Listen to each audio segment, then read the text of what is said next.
બેટ દ્વારકામાં ઘાસ વચ્ચે હનુમાનજીનું મંદિર મળી આવ્યું છે। હનુમાન મંદિર અંગે હર્ષ સંઘવીએ નિવેદન આપ્યું। 50 વર્ષથી અવરજવર ઘટતા મંદિર બંધ હાલતમાં હતું। મંદિર 100 થી 150 વર્ષ જૂનું હોવાનું સામે આવ્યું હોવાની વાત પણ તેમણે કહી છે। પોલીસે મંદિરને રિસ્ટોર કરવાની કામગીરી અને જવાબદારી સંભાળી છે। ગઈકાલે મંદિરમાં પોલીસે પૂજા અર્ચના કરી હતી। હર્ષ સંઘવીએ દ્વારકા પોલીસની કામગીરીને બિરદાવી। तो आपने अलग अलग दृश्यों हवे बताववा जई रह्या छीए।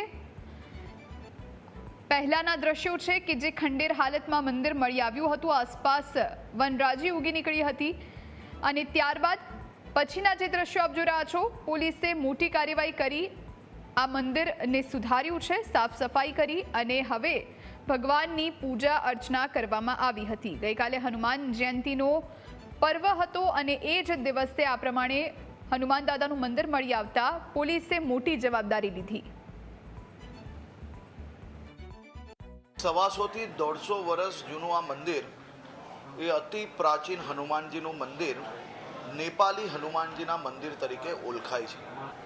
છેલ્લા 50 વર્ષથી આ મંદિરમાં અવર જવર ઘટતા મંદિર બંધ હાલતમાં હતું।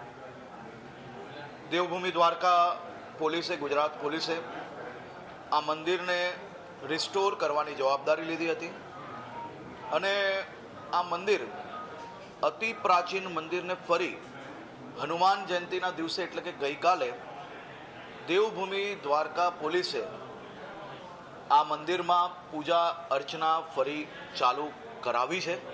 હું દેવભૂમિ દ્વારકા એસપી અને એમની આખી ટીમને ખૂબ અભિનંદન આપું છું।